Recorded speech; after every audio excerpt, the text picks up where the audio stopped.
6일 지방선거가 보름 여파로 다가온 가운데 주요 후보들의 선거사무소 개소식이 잇따라 열리는 등 본격적인 선거 전국에 돌입했습니다. 국회에서는 장관 임명과 한덕수 총리 후보자 인준 문제를 둘러싸고 여야의 기싸움이 치열합니다. 국회 취재기자 연결해서 알아보겠습니다. 이경국 기자. 네, 국회입니다. 네, 오늘 선거전에 나설 후보들의 선거사무소가 잇따라 문을 연다고요? 네, 오늘 지방선거와 국회의원 보궐선거에 나서는 주요 후보들 선거사무소 개소식이 줄줄이 진행이 되고 있습니다. 선거까지 3주도 채 남지 않으면서 본격적인 선거 전국에 막이 오르는 건데요. 주요 후보들 일정을 좀 살펴보면 먼저 오늘 오전 11시 국민의힘 오세훈 서울시장 후보의 선거사무소 개소식이 있었습니다.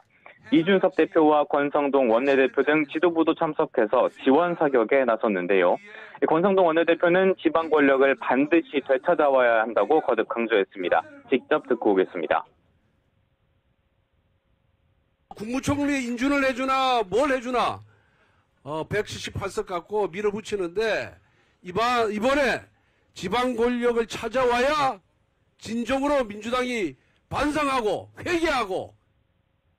네, 오세훈 후보는 약자와의 동행을 중심으로 한 정책 공약을 강조했습니다. 이어서 경쟁자인 민주당 송영길 후보를 향해서는 진정성이 없다는 취지로 비판했는데요. 이어서 듣고 오겠습니다. 송영길 후보가 이재명 일병 살리기 작전에 기획, 연출, 각본, 주연까지 다 맡고 있습니다. 그죠? 서울시의 발전 발견하지 못하고 있습니다. 네, 이준석 대표는 개소식 이후 대구와 경남을 돌면서 지방선거 후보들을 만나고 또 시민들과도 인사를 나누면서 대대적인 여론전에 나선다는 계획입니다. 이런 가운데 경기 성남 분당갑 국회의원 보궐선거에 나선 안철수 후보도 바쁜 일정을 소화하고 있습니다. 알뜰장터와 공원 등 이 분당 곳곳을 돌면서 시민들을 만나고 있습니다. 민주당의 경우에는 인천 계양을 국회의원 보궐선거에 나온 이재명 상임고문의 선거사무소 개소식이 진행됐습니다. 윤호중 박지현 상임선거대책위원장과 박홍근 원내대표는 물론 송영길 서울시장 후보도 참석해서 힘을 실었습니다. 윤호중 선대위원장은 이재명 고문의 출마가 방탄 출마라는 주장을 반박하면서 이렇게 말했습니다. 듣고 오겠습니다.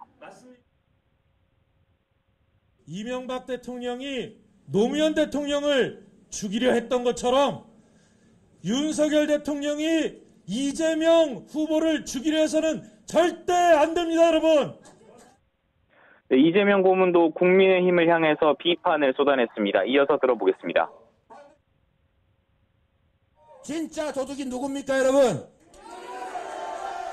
대장동에서 돈 해먹은 집단이 누굽니까?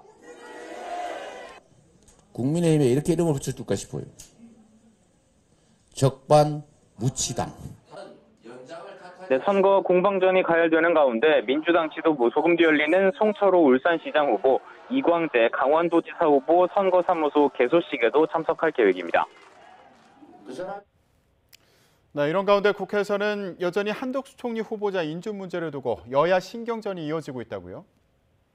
네, 그렇습니다. 특히 윤석열 대통령이 야당 동의를 얻지 못한 장관들을 잇따라 임명한 데 이어서 어제 한동훈 법무부 장관 후보자에 대한 인사청문 보고서를 16일까지 재송부해달라고 국회에 요청하면서 상황은 더욱 복잡해졌습니다. 한덕수 총리 후보자의 인준 절차가 진전을 보이지 못하는 가운데 장관 임명 강행 움직임이 이어지고 있기 때문인데요. 민주당은 총리 인준과 다른 장관들의 문제는 연계하지 않는다는 입장이지만 한덕수 총리 후보자가 부적격이라는 판단을 고수하고 있습니다.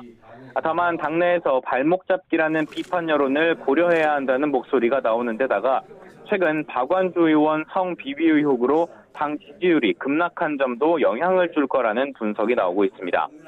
추경 예산안 시정연설을 위해서 윤석열 대통령이 참석하는 가운데 국회 본회의가 모레 진행이 되는데요.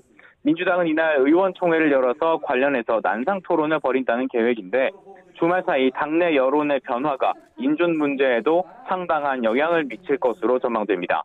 지금까지 국회에서 전해드렸습니다.